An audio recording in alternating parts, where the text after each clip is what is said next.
Going on, everybody? I want to welcome to the show author Brian Ferguson, who wrote this awesome book on Varanganya.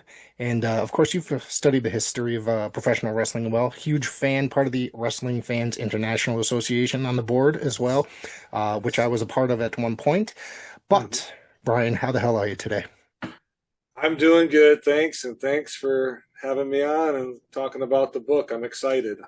Yeah, me too. Me too. When this arrived in my mailbox, I kept, kept checking my mailbox. When's this coming? When's this coming? 'Cause, as we were saying before we got on air, I was a huge Yeah, AWA fan growing up. I lived in Connecticut. I'd get it on ESPN. So obviously they very seldomly came to these parts, and I know they yeah. did at some point in the late 80s because of the Savoldis. They teamed up with the Savoldis to come out here. But let's talk about your fandom a little bit. When did you get into professional wrestling? How did you discover it? Well, I'll tell you, Rick. I discovered it. I was very little. I don't remember this. My mom and my grandma would tell me when my grandfather was still alive. He would put me on his lap, and we would watch All Star Wrestling, Vern Gagne, AWA, and then as I got a little bit older, I just started watching it more because back then, this is 80s. It was still regional. Cable was just in its very early stages. So all we really got. I'm from Wisconsin. I was born and raised there originally, uh, and all we got was AWA, All Star Wrestling, every Sunday, and I would watch it before we went to church. Usually came on about 10 in the morning. Church is at 11. So I missed the last probably 10 minutes of the show. But that's how I got into it. And then as I got older, my uh, parents didn't really uh, care for me to watch it. My grandma, sweet lady she was, would take me and we'd go watch it at her place. And then as I got older too, I'd still go to events. It was back then. They still promoted cards at small towns. I'm from a small town, Rice Lake, Wisconsin, is where I was born and raised at. So they would come in every year around my birthday, November, and I would go to this event, and they would have at least two or three superstars from the AWA there, and it was phenomenal. And I just enjoyed it. I always loved Vern Gagne. It's later years in the late '80s when it started kind of going downhill. Unfortunately, the talent would be there for a few months and they skip and go to the New York or Atlanta, which was unfortunate. But yeah, and then I just continued to do it. People, as I got older, they couldn't believe I was a wrestling fan. I guess I don't have the appearance, if you will, of a wrestling fan.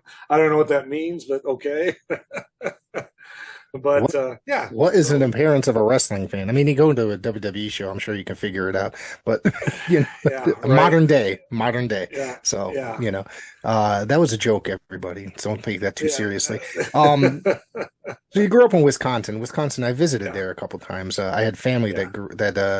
my uncle was in the Navy, and then he lived. There's like an island out there, right? Madeline Island. Is that part of It's Wisconsin? Manitowoc Island.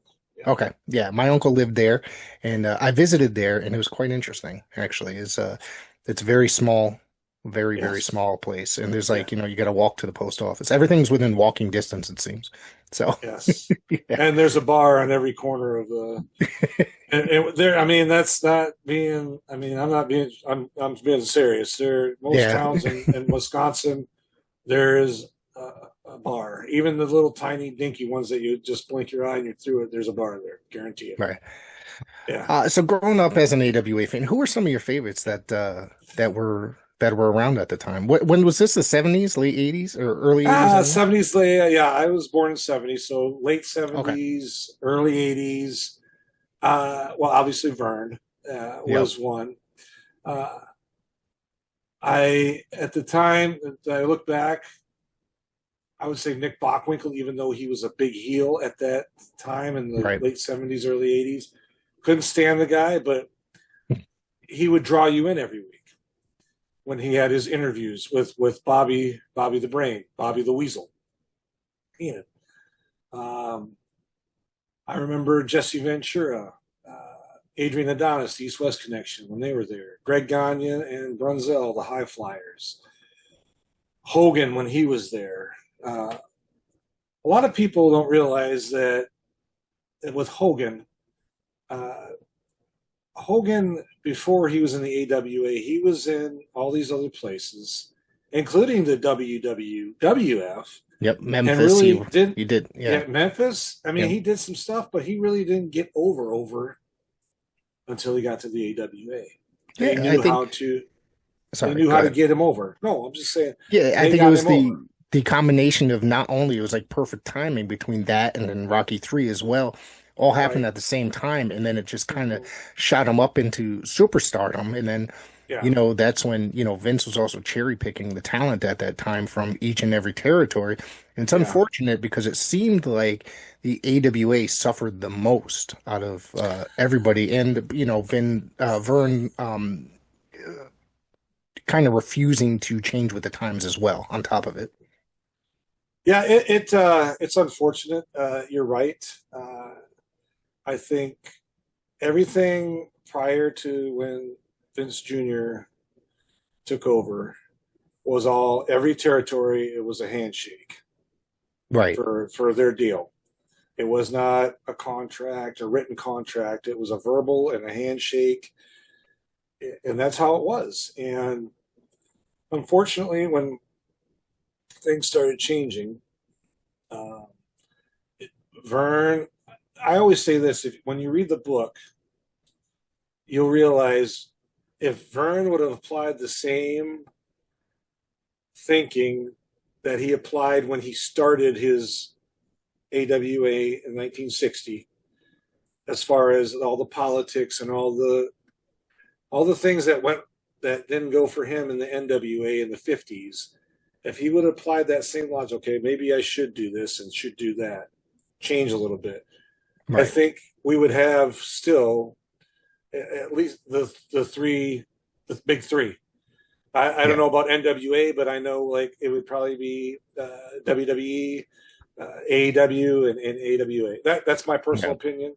But you know, what happens, what happens. So yeah, When WCW closed, that was kind of heartbreaking for me in a way because I had been, a fan since yeah, probably like the late 80s of, yeah, when it was Jim Crockett Promotions and then, of yeah, course, got taken over by Turner. I never stopped watching WCW. yeah, WWF, I would stop watching from time to time. Now, not so mhm, much. But, yeah, it was just kind of heartbreaking. But at the time, I knew like the last couple of years were like really bad. yeah, But, yeah. but It was. yeah. Yeah. What was I gonna say? Did you ever stop watching the AWA? Because I know a lot of people did probably like 89, 90 before they went out of business. Yeah, I'll be honest. Well, I went in the army Hmm. in late '89, and so I really couldn't get it much anymore. I mean, it wasn't on ESPN anymore by then. They had pulled the plug on it, Right. and so yeah, I had stopped watching it. That still watched World Championship Wrestling out of Atlanta, and I watched WWF. And I will tell you, in the mid '90s, I actually quit watching both for a while. It was just getting too, I don't know, cartoonish, Yeah, I was gonna say it's like too especially in childlike. WWE, Yeah. Yeah. WWF. It was for little kids and stuff, and that's fine if that was their what they were going for. Like you though, when Nitro, when WCW, when they started bringing in the talent and doing those deals with those WWE stars, WWF then, because their contract would run out, they wouldn't renew it, and they would pull them in, Yeah. and it worked, and that was the Monday Night Wars was great. I thought that was a good deal. Kind of went sour at the end, but that was a thing, and I think that worked and that made both promotions for those 83 weeks, as Bischoff says, compete against each other Right. and do that. So yeah, But in that time period, and I calculated this back then, I know call me Yeah. crazy. There was like 18 hours of wrestling television back in like 1999 between Yeah.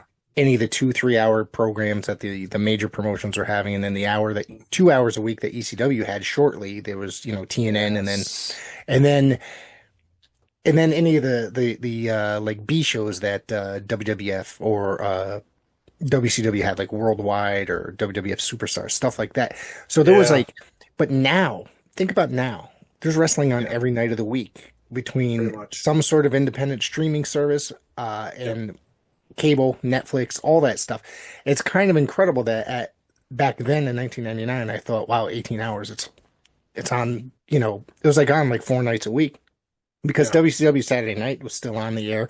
Yeah. It kind of dwindled, but now it's just like it is impossible as a fan today to be able to keep up if Hmm. you watch everything, but you don't necessarily have to because if you have a certain flavor, there's something Hmm. there for you. Like me, I'm not a deathmatch guy.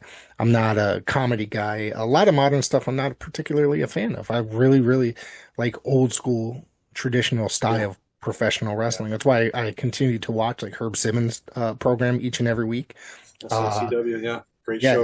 it's a great show. One of these days, I It hope to get is. out there Yeah. on a vacation or something because Yeah. I've had Herb on the show before and he's a great Yeah. guy to talk Fantastic, to. man. Yeah, Very good guy. Very good guy. yeah. So, Uh, is there anything that you keep up with today?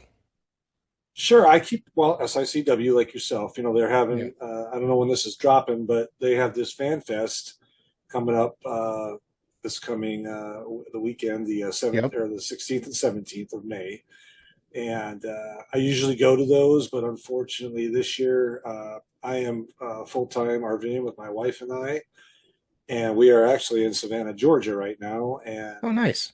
yeah, thanks. And so we're we lived in Missouri for years, and Hmm. I would always drive up to St. Louis for Herb's event. And but this year we're too far away to do that. But I do that. I watch some AEW. Okay. I watch some of that now, and I watch some WWE Netflix. Now I'll tell you what I don't care for, and you might be the same way, Rick. Uh, is that there's so much talking in the ring that, and I'm not talking about talking and then while they're wrestling or whatever. I'm talking about these interviews that last 20 minutes. And I get you got to do an angle, but Hmm. it's like in the old days, your angle was out of the ring. You did your 2 minute interview with Marty O'Neill, Gene Okerlund, Roger Kent, or McMahon even back in the day, or Tony Schiavone.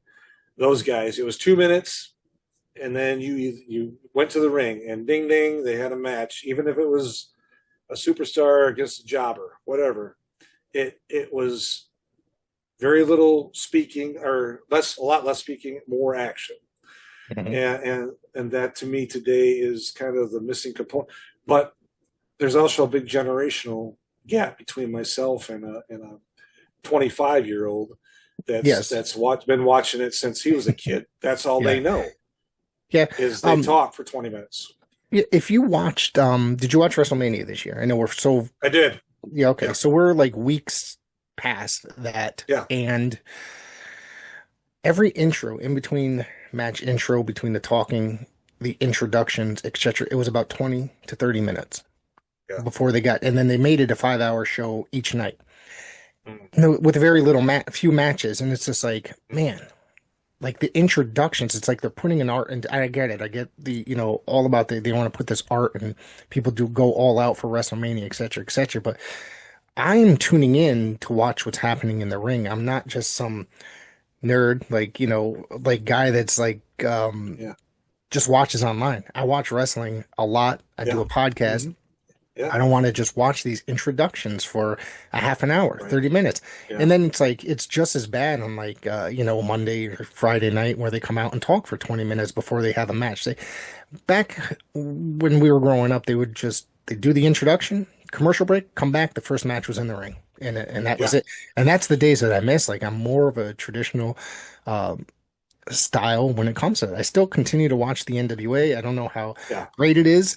Uh, I always Yeah, no, I'm with you. Yeah, yeah, I watch it each and every week. I do a podcast yeah, about it each and every week. I don't always say the yeah, greatest things about it, but that Championship Wrestling from Hollywood, I continue to watch that, yeah. which I really, really like that show. Hmm. Now they're coming to New York actually, which is Oh, okay. yeah, the venue that they're going to be at in New York is about an hour and a half from my house in Connecticut. My son goes to college up there, so I'm going to make Oh, it wow. Okay. that's an excuse to go up there right away. And There you go. That's right. Yeah, so I'll be up there. That's coming yeah, up this fall, so I'm really excited yeah. about that. Yeah. Jimmy Valiant, Boogie Woogie Man. Legendary Boogie Woogie. Wait a minute, baby. Wait a minute. Hang on. What are you doing around What was that here? calling you, buddy? This Was is that our Jamie? neighborhood. You done made a young man's game. You should be retired, Boogie. Wait a minute, boys! Let me take a bite of my king dog. You say King Dog? King Dog? Is that what you said?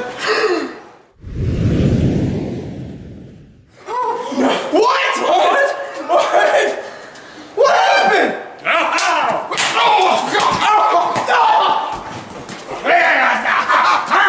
Come on, boy!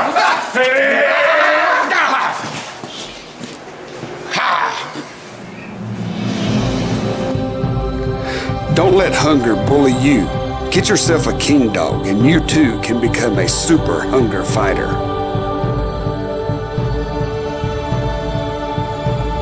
Secondhand Heroes and Home for Wayward Villains is a comic book shop and gaming store that also features Magic the Gathering and D&D. Located at 18184 Leesville Road in Evanston, Virginia, Secondhand Heroes is your one-stop shop for you to get your nerd on. Open 7 days a week at 11 a.m. They don't close until the dice stop rolling. They buy, sell, trade, barter, and haggle, specializing in collectible toys, both vintage and modern, comics, Magic the Gathering, video games, console, and arcade cabinets to play, all set to free play. Host your game night with us. Monday night D&D video game competitions, and so much more. Something for the collector and gamer in us all. Call 434-317-0121 or shoot us an email with any questions to secondhandheroesva@gmail.com. Note, secondhandheroesva@gmail.com. That's 2ND, handheroesva@gmail.com. Come game with us. I also watched. You said championship. I watched David Marquez's Yeah. champion. I also watch Dustin Starr's Memphis, yep. You know, championship wrestling from Memphis, and that's another, to me, under appreciated show. It's like you said, it doesn't have a lot of the eye candy, and I think if people would watch that more, you know, you pay, like you said, WrestleMania. Okay, those tickets were thousands of dollars. They're like Super Bowl level. Yeah, it's ridiculous. Yeah. And what are you getting for it? I mean, at least in the Super Bowl, right? You're seeing action for 4 quarters, right? You're not. There's some gaps, you know, for commercials and stuff, but I mean, there's not no 20-minute gap for talking. There's a halftime show. Okay, that's Right. 15 minutes, right? Okay, but in wrestling today, especially in AEW and WWE, you've got all this introduction talk that's 10 minutes, and then that's just the music when they come out. Yeah. And then they got to introduce them. That's another 5 minutes. And then you might get the match that's 10. Now, I will tell you we talked about WrestleMania, and I'm going to tell you, and then we can swing back to whatever you want. But that just John Cena angle, I'm not buying it. It's a hot mess to me. It's like, you know, it's not. I don't feel it. I feel like it's so fake. It's not even funny. That because Cena's been such a baby face for so many years, done all these great things for kids and stuff, and all of a sudden you're going to tell me that he's going to kick Cody Rhodes in the groin, and it just seemed fake. I mean, the last heel turn that I can remember, and I'll let you talk to your point. Sure. The best one I've seen was Hogan when he joined the NWO. That was real. I mean, to me, it felt real. It Yeah. felt genuine to me. The thing with Cena is it's just I was kind of excited the night that it happened, only because I think I predicted it. Okay. Yeah. Then he came out. He didn't come out on Monday night. Okay, that's Right. ridiculous. You know, he comes back the following week, or maybe it was 2 weeks later. He cuts this promo, and it's the longest, boringest promo. Boringest isn't even a Yes. word, but it's the most boring promo you could imagine. And it's just like, it's not convincing. And ever since then, Right. every match he's had is just slow as dirt. Like, it's not Yeah. interesting. Yeah, you're right. No, and you're right. The promo about being, giving everything and everybody being selfish. I mean, it's not selling. I don't. Probably most people don't buy it. I know they don't, but WWE, whoever's the writers are Yeah. pushing this, and it's just not. It's crap.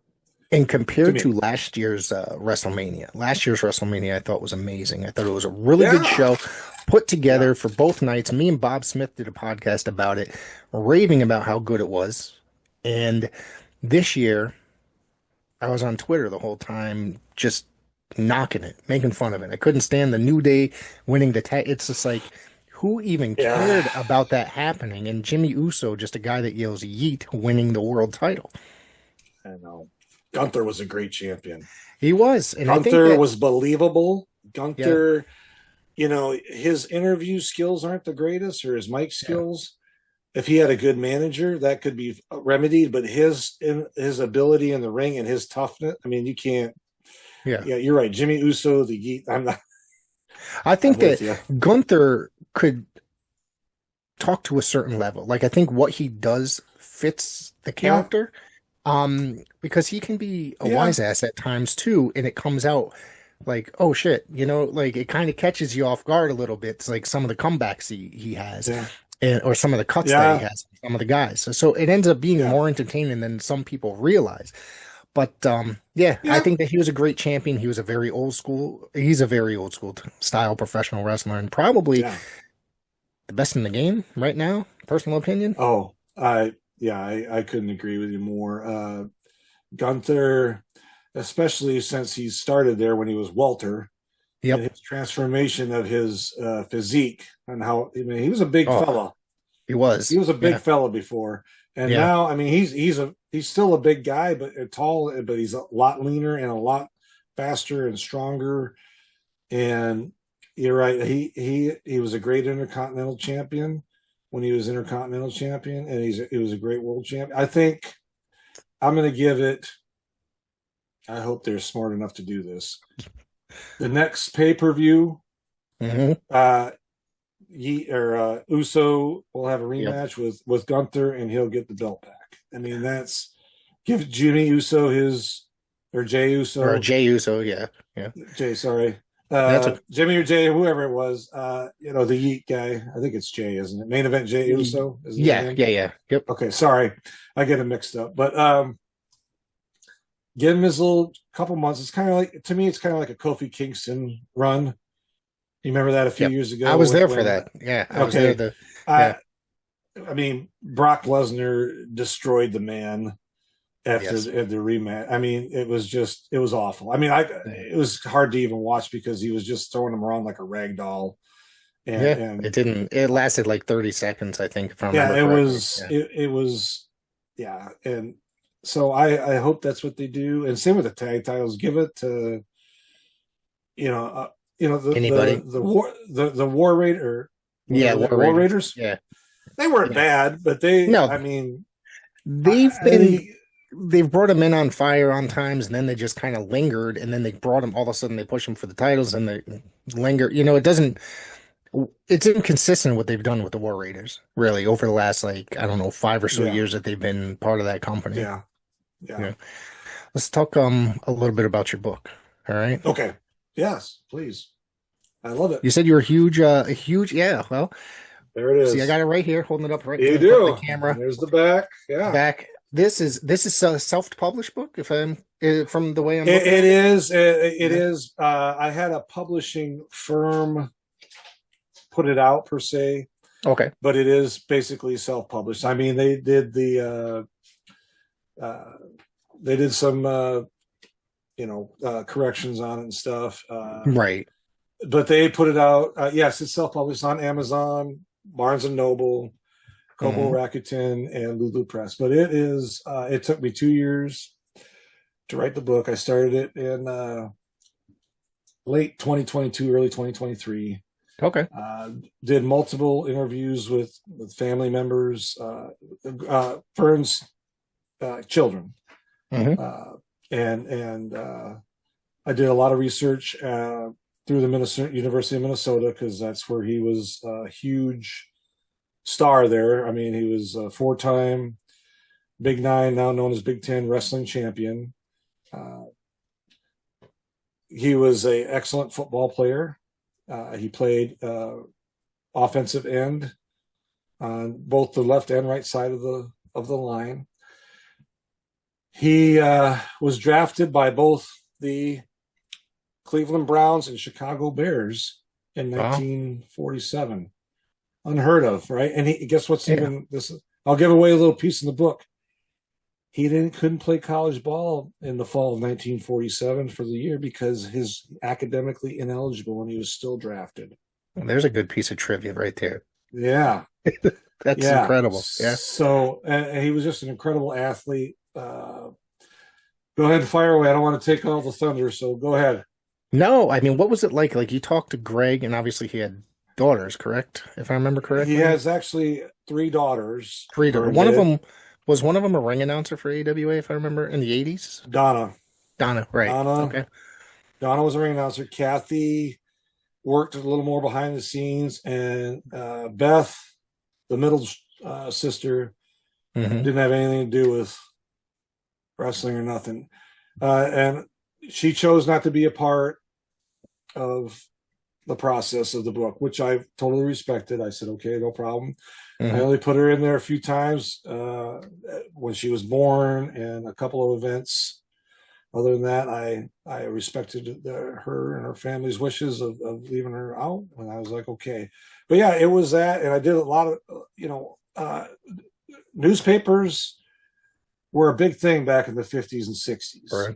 Big, huge part of everyday life and media. Television was in its very infancy. I mean, radio is still around. Radio was hopping, but I don't know for how much longer radio will be. It's all Sirius XM and podcasting, YouTube, stuff like that. Internet radio is a thing, but God knows how long that'll last, though, too. But a lot of like storefronts use like a lot of internet radio and stuff like that. Yeah. But I did a lot of research. It was just a family, but I read thousands of newspaper articles on Vern. And there was stuff I would find out that the family didn't even know, because I'd ask them, hey, is this true? Like, they didn't know he was drafted by the Cleveland Browns. They had no idea. They knew about the Bears, but they never knew about the Browns. Just about some of his Olympic stories, I would find out and ask them, and they were like, oh, that really happened? I said, yeah, it's in this newspaper article. I'm assuming it's true, from London. But yeah, and you just find out little things, and a lot of the politics of the NWA in the 50s, it's in there, why they wouldn't make him world champion. The NWA was still in its infancy at the time. They had only been around a couple of years as a governing body. Right. Yep. Vern started wrestling in 1949. So the NWA had been around about a year, right, as a organization, right. But those promoters have been around for 20, 30 years promoting. Now, Fred Kohler out of Chicago was a big Vern pusher, and he wanted him to be champion. And but the Sam Mushnick and Luthez were like, no. I think they were, my opinion, and from what I've been reading, is they were afraid he would be bigger than Thez. And Thez still wanted to come back probably a little later, regain the title, and they thought that he wouldn't have the juice per se to outdo Gagne. That's a personal opinion. I mean, No it makes sense disrespect. if you think about it. Yeah. It does no disrespect to Lou Thez. His wife is a sweetheart, Charlie Thez. I met her last year. It's a sweetheart of a lady. But that's my personal opinion. Now, they did not actually like each other for years until I want to say like the late 70s. They finally buried the hatchet with each other, became friends, did events together. They were inducted in the WCW Hall of Fame in '93, things like Hmm. that. But Vern, when he did the AWA with Wally Carbo, it was a big deal. The NWA, the only reason why they allowed it is because they had just got done with being under investigation by the FBI for monopolizing, uh, kicking everybody that wasn't part of the NWA. They were taken over, or they'd outlaw territories, they called them back then. Right. Yep. But they got investigated. They made a deal about it with the FBI and the Department of Justice, and so they said, "Okay, Vern, you can have Minneapolis." That he bought it and partnered with Wally. I think they didn't really figure it'd last more than like 3 or 4 years. But see, Vern was not very in school, not very academically inclined to do schoolwork and apply himself academically. Right. However, business wise, he was very intelligent, and he watched and observed how all these other people were doing business and applied those fundamentals when he did the AWA, and it was successful. For 25 of the 31 years it was in business, it was very successful. Right.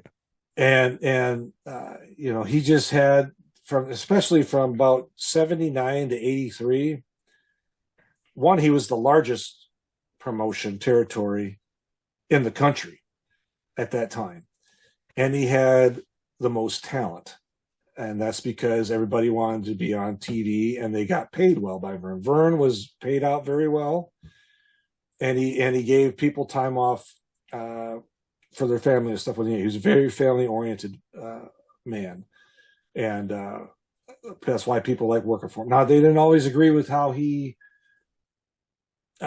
ran the ring or some of their angles and stuff, the in-ring business, but he was the boss, and it was successful, so they couldn't really argue with it. Yeah. He also one more thing. He also trained over 144 wrestlers. Yeah, I know some of them, not all Yeah, of them, but the class of yeah. '72 is the Yep. most famous, with Flair, Iron Sheik, Greg Gagne, Brunzell, Bob Bruggers, Ken Patera, Ric Flair. He's also trained Steamboat, Sergeant Slaughter, the Andersons, all the Andersons, Ole,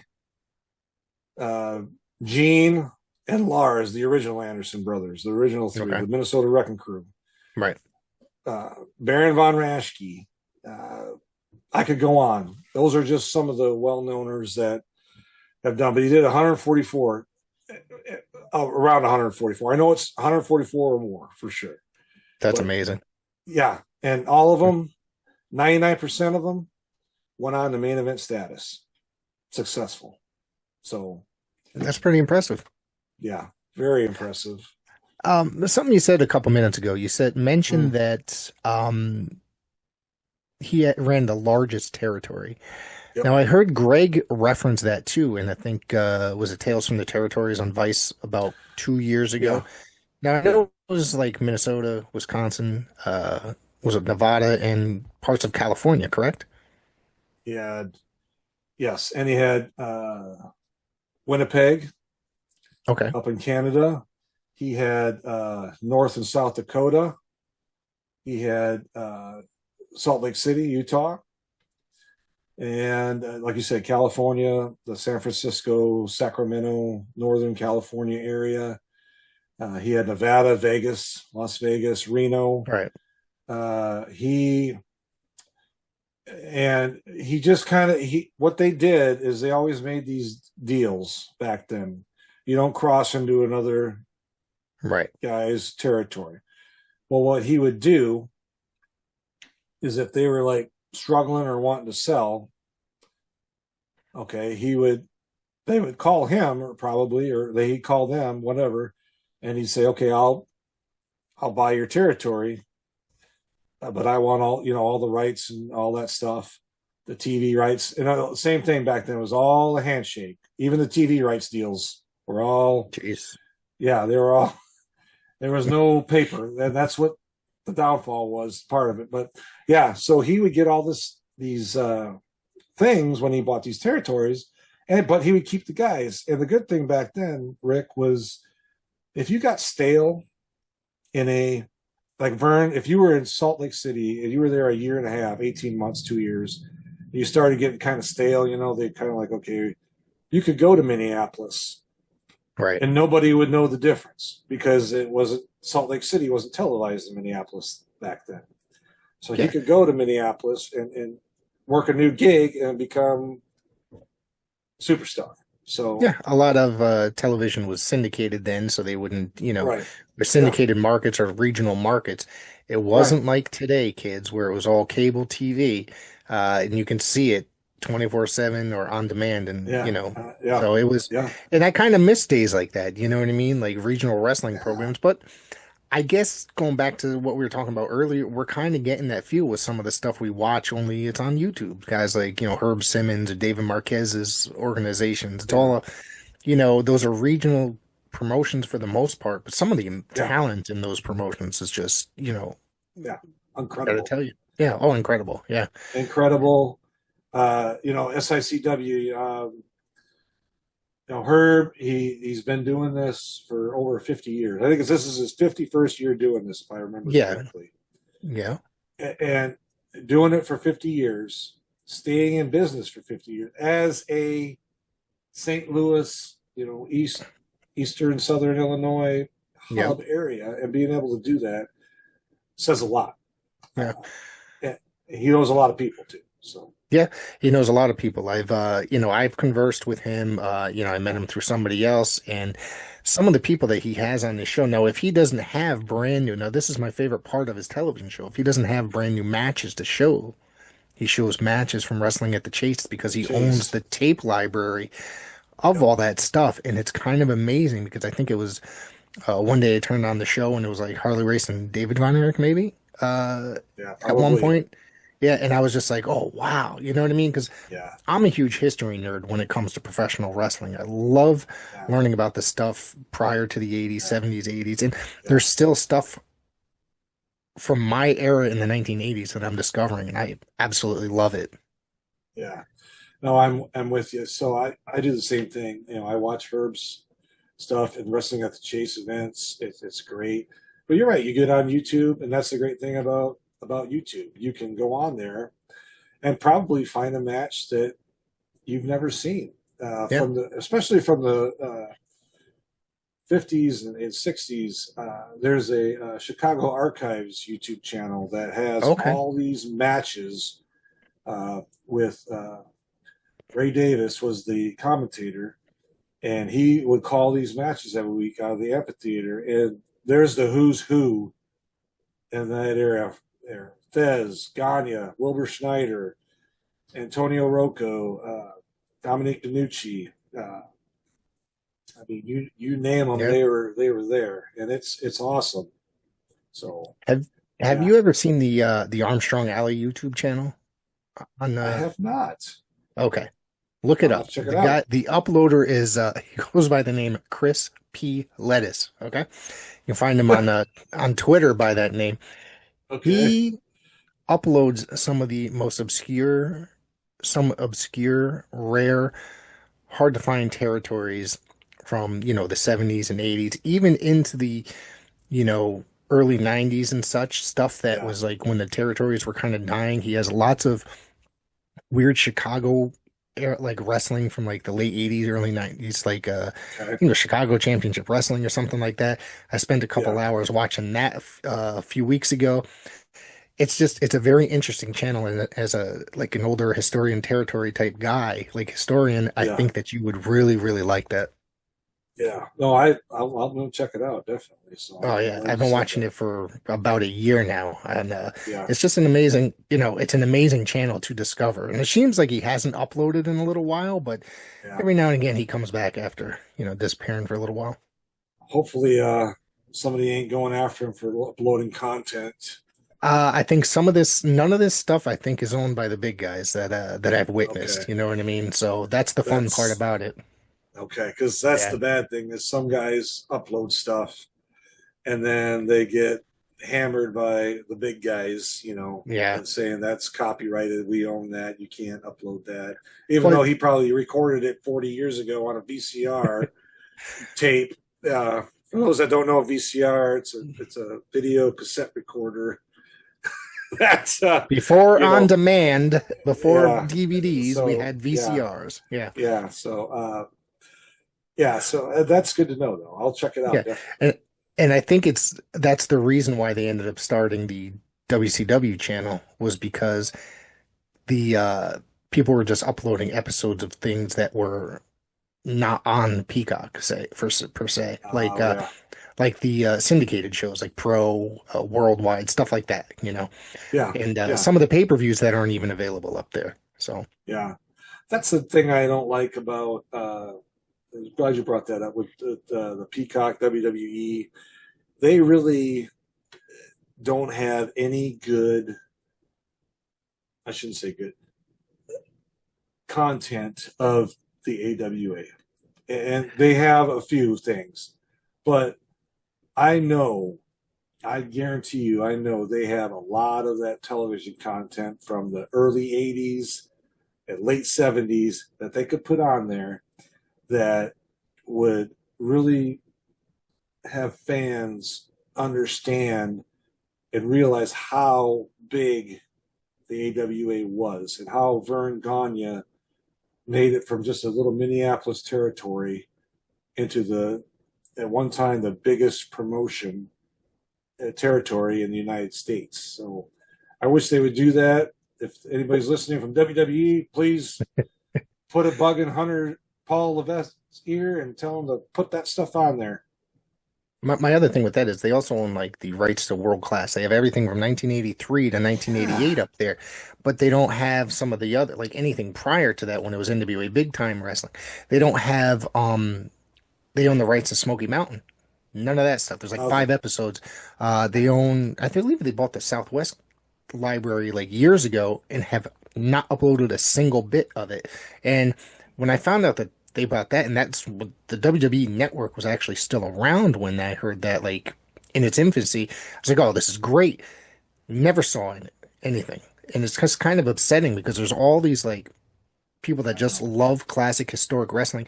And now Peacock or WWE, because of their Peacock, and now they're doing Netflix, and I think that it seems like they're moving towards YouTube for a lot of it as well with the WCW channel. It's like they're not necessarily caring as much about the fans of the old school as much, unless they're just uploading the WCW, because that's what a lot of the people seem to remember. But it's like guys like you and me, Brad Drake, all those guys, they just want to watch all that classic content from the 70s and 80s.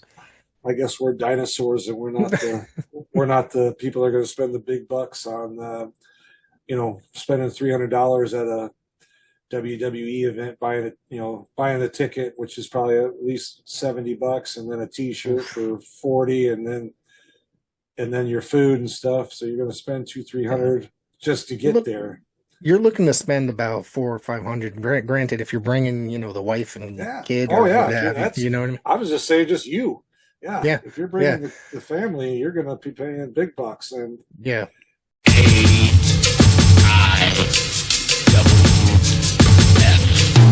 It's AIWF. Wanna see the best wrestling? Where to connect? The squared circle, the place you have to earn your respect. So get right with the program or you'll get left. AIWF across the US and all over the globe. We are live and direct. So tune and see who wins and who suffer the loss. This match just got you over one. Heroes and Home for Wayward Villains is a comic book shop and gaming store that also features Magic the Gathering and D&D, located at 18184 Leesville Road in Ebbington, Virginia, Secondhand Heroes is your one-stop shop for you to get your nerd on. Open 7 days a week at 11 a.m. They don't close until the dice stop rolling. They buy, sell, trade, barter, and haggle, specializing in collectible toys, both vintage and modern, comics, Magic the Gathering, video games, console, and arcade cabinets to play, all set to free play. Host your game night with us. Monday night D&D video game competitions, and so much more. Something for the collector and gamer in us all. Call 434-317-0121 or shoot us an email with any questions to secondhandheroesva@gmail.com. Note, secondhandheroesva@gmail.com. That's 2ND, handheroesva@gmail.com. Come game with us. That's what I want to, if I can, I want to, you talk about indies, SICW and David Marquez, Championship Wrestling. Those guys in Mid-States, there's one Mid-States Wrestling out of Harrison, Arkansas by Space Cowboy Jason Joe. Tickets, a VIP ticket, $25. That's where you're in the front row, the front 2 rows, right? Mm-hmm. You're at $25. Okay. The lowest ticket, I think, is I think 10 or 15. I don't remember, but I've been to these events. SICW, same thing. Okay. You go in there, they don't push merch on you. You just go up, you can go talk to these guys. They'll talk with you. You could take a selfie with them. They're not going to charge you for it to take a picture with them. And then that interests me. Okay. I'm going to buy one of your pictures. I'm going to buy a t-shirt. If I buy a picture, hey, would you mind signing it? Yep. No additional charge for them to sign it. That's what I like. And I know they're not, way up here, but they're working their way up there.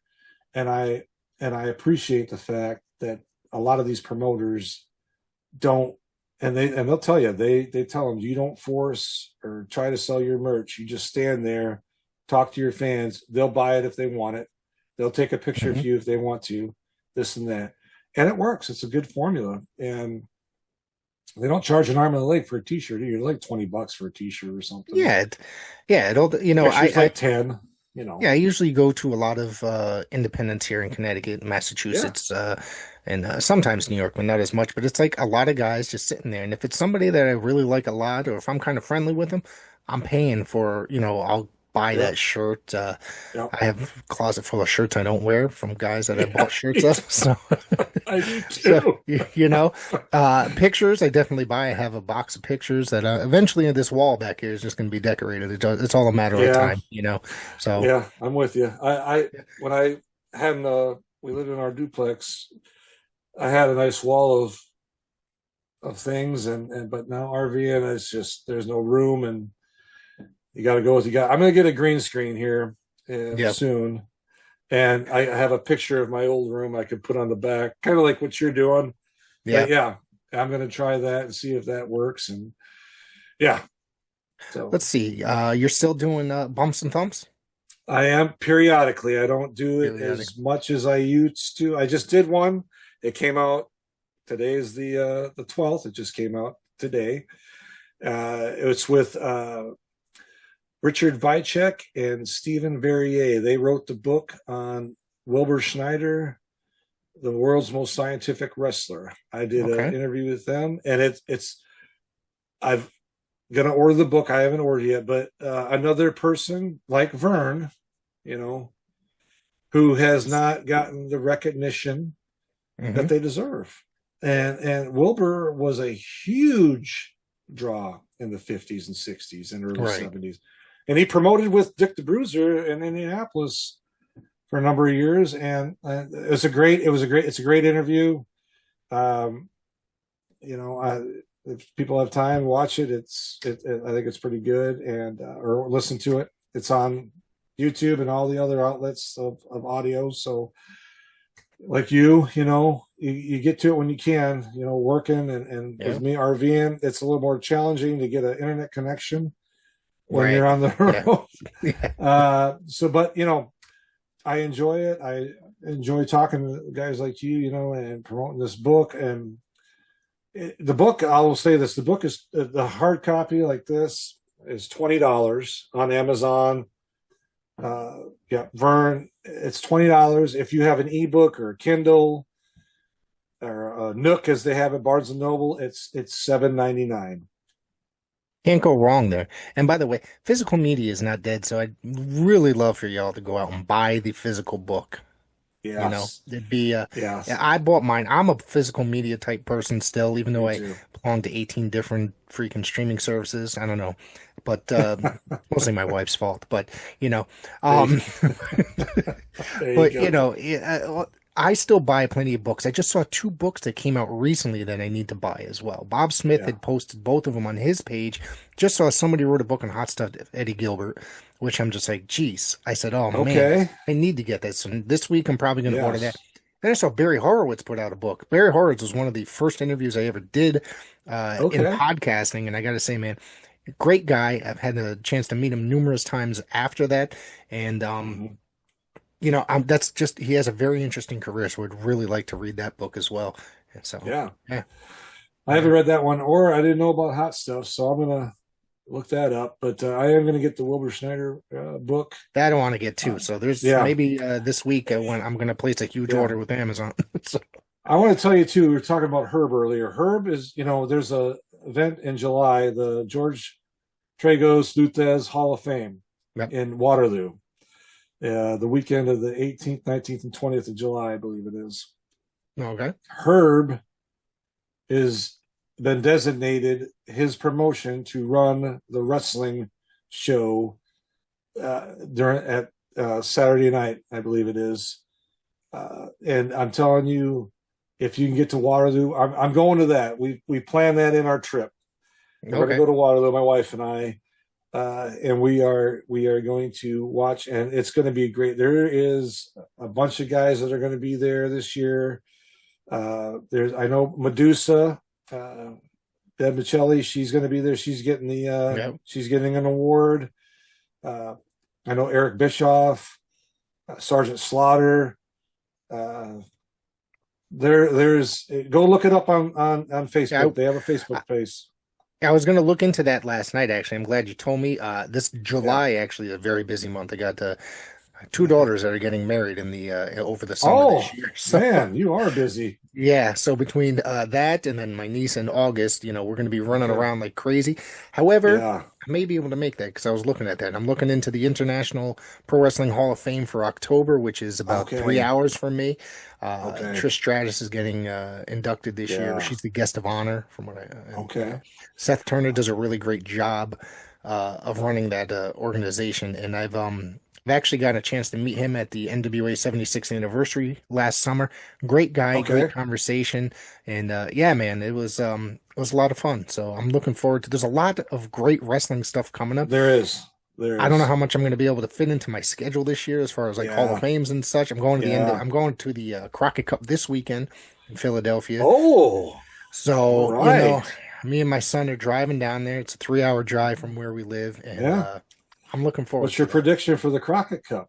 I have no idea. I have no idea because this. Okay. As long as it's not the slime, as long as it's not the slime balls, all right. So. I know Knox and Murdoch won it last year. Yeah. I would like to see the one that Aaron Stevens that he manages. Oh, Blunt Force Trauma. Blunt Force Trauma. They kind of remind me of. Remember Doom? Yep. With Butcher Simmons. Ron Simmons. Yeah. Yeah, and what's his name? The Teddy Long. Teddy Long. Yep, he managed. And then it was woman before. Yeah, but Teddy Long. Yeah. But that was a great tag team. But I mean, I would love to go do that too, but I just don't have like you. Time is limited. 2 daughters getting married in a month. Boy, I'm going to be busy. A few bucks for you too. Oh gosh, yes. My wife's been killing it. We've been killing it. We're organizing everything. So, keep him busy. Like I said, keep him busy. On top of my job, my full-time job as well. Yeah. Wow. Well, good for you. That's great. Thank you. Well, Brian, I want to thank you. Is there anything else you want to throw out there today? I just want to say again, the book, Vern, Inside, Outside the Ropes, $19.99 online, Amazon, Barnes & Noble, Kobo, Rakuten, Lulu Press, $7.99 for the ebook. I want to, you talked about the WFIA earlier, Wrestling Yes. Fans International Association. We are starting. We just put out a biannual magazine newsletter. Basically, it's about 20 pages. However, you have to be a member, and yes, it does cost to be a member now because we have to be able. We're planning on a convention next year in St. Louis. Okay. And in order to have that convention to be successful, we need to raise money and members. It's $50, but that's for a full calendar year. That's from like March 1st or like let's say June 1st of this coming year of 2025 to June 1st of 2026. You'll get access to this. We're going to start doing more of these newsletters again online, where they're a magazine flip. So they're not just not just a PDF file where you scroll up and down. It's going to be actually a magazine flip. Right. We're trying to get more people in the indie circuit, like yourself, to submit arena reports. If you go to an event, tell us about it. Okay, who won, who's the champion, this and that. If you want to write a short article on a wrestler, send it to me. And all that information is on the website, thewfia.org. We're really trying to get this kicked off. Rick, you were an original member, and I know you got busy with stuff. Yeah, that's life. Life and took, I know it took a turn. It happens, and I'm fortunate for my age. I'm fully retired. I'm very fortunate. I have a great wife that knows how to manage money, thank goodness, and we're able to do the things that we can do. All of our kids are grown. We've got 5 grandkids, 4 we're going to go see here in a couple weeks, and but if you can join, please do. They'll be at FanFest too. We got 2 of our board members that'll be at FanFest in St. Louis. They'll have a table there. Go check it out. Go talk to them. They'll be more than happy to answer any of your questions, give you the information. I know they're going to have some T-shirts, mugs, things like that. If you become a member, you'd probably get a T-shirt and a mug. I know they're going to have this book there. Nice. And so it'll be $20. And if you're in Waterloo when I'm there and you see me, come up to me, talk to me. Rick, if you're there, especially anybody, if you're come talk to me. And if you have my book, I will sign it. No problem. No charge. I'm not going to charge you a bunch of cash to sign the book. I will just sign it right there for you. No problem. I hope you can come, Rick, you and your wife, or just you, whatever. My wife and I went last year. We absolutely loved it. She's not a huge wrestling fan, but she actually really enjoyed Waterloo. Yeah. But she enjoyed the atmosphere because it's very family oriented. It's not, and they respect the spouses and everything. So I think she'll have a good time at it. So there's my plug. Yeah.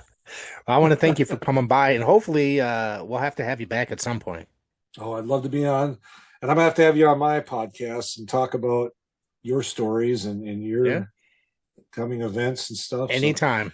So, all right, Rick, thanks a lot. I appreciate it. Thank you for having me on. And if you haven't subscribed to this podcast, you better.